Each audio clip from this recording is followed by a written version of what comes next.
Just So Stories by Rudyard Kipling. Read by Anne-Lise Kadri. How the Whale Got His Throat. In the sea, once upon a time, O my best beloved, there was a whale, and he ate fishes. He ate the starfish and the garfish, and the crab and the dab, and the plaice and the dace, and the skate and his mate, and the mackerel and the pickerel, and the really truly twirly-whirly eel. All the fishes he could find in all the sea he ate with his mouth, so, till at last there was only one small fish left in all the sea, and he was a small 'stute fish, and he swam a little behind the whale's right ear so as to be out of harm's way. Then the whale stood up on his tail and said, "I'm hungry." And the small 'stute fish said in a small 'stute voice, "Noble and generous cetacean, have you ever tasted man?" "No," said the whale. "What is it like?" "Nice," said the small 'stute fish. "Nice, but nubbly."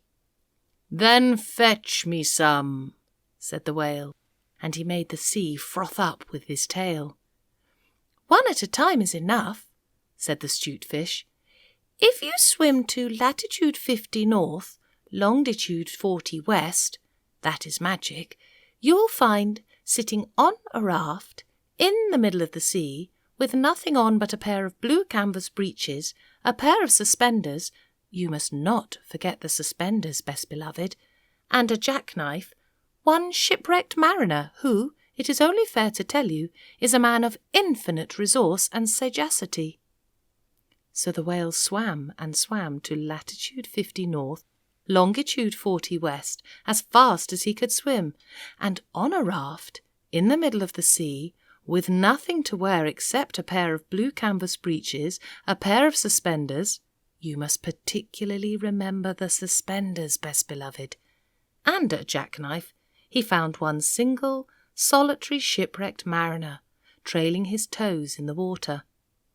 He had his mummy's leave to paddle, or else he would never have done it, because he was a man of infinite resource and sagacity. Then the whale opened his mouth back and back and back, till it nearly touched his tail, and he swallowed the shipwrecked mariner, and the raft he was sitting on, and his blue canvas breeches, and the suspenders, which you must not forget, and the jackknife. He swallowed them all down into his warm, dark, inside cupboards.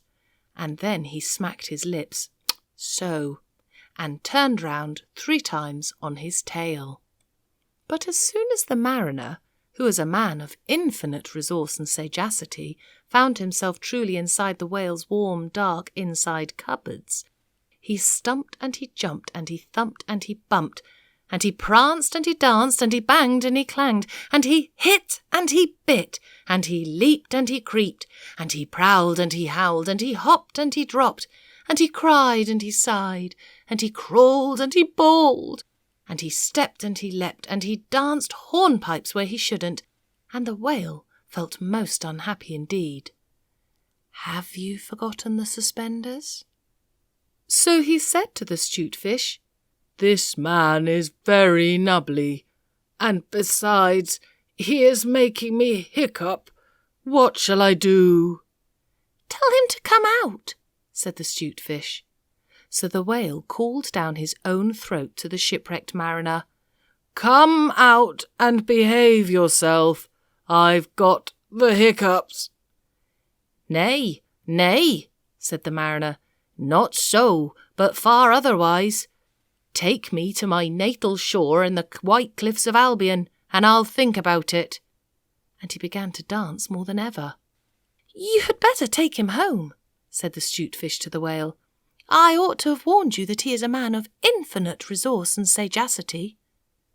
So the whale swam and swam and swam, with both flippers and his tail, as hard as he could for the hiccups, and at last he saw the mariner's natal shore and the white cliffs of Albion, and he rushed halfway up the beach and opened his mouth wide and wide and wide and said, "Change here for Winchester, Ashuelot, Nashua, Keene, and stations on the Fitchburg Road."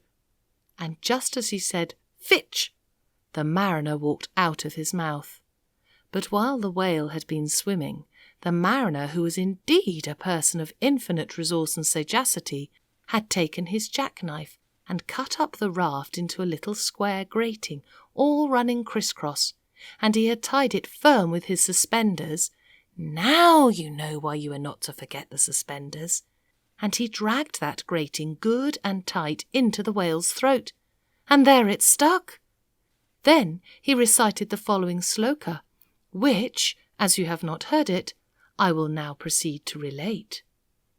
"By means of a grating, I have stopped your eating." For the mariner, he was also an Hibernian. And he stepped out on the shingle and went home to his mother, who had given him leave to trail his toes in the water. And he married and lived happily ever afterward. So did the whale. But from that day on, the grating in his throat, which he could neither cough up nor swallow down, prevented him eating anything except very, very small fish.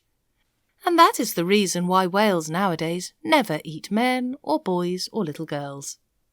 The small stute-fish went and hid himself in the mud under the door-sills of the equator. He was afraid that the whale might be angry with him. The sailor took the jackknife home. He was wearing the blue canvas breeches when he walked out on the shingle. The suspenders were left behind, you see, to tie the grating with. And that is the end of that tale. When the cabin portholes are dark and green because of the seas outside, when the ship goes whop with a wiggle between, and the steward falls into the soup tureen and the trunks begin to slide, when Nursey lies on the floor in a heap and Mummy tells you to let her sleep, and you aren't waked or washed or dressed, why, then you will know, if you haven't guessed, you're 50 north and 40 west.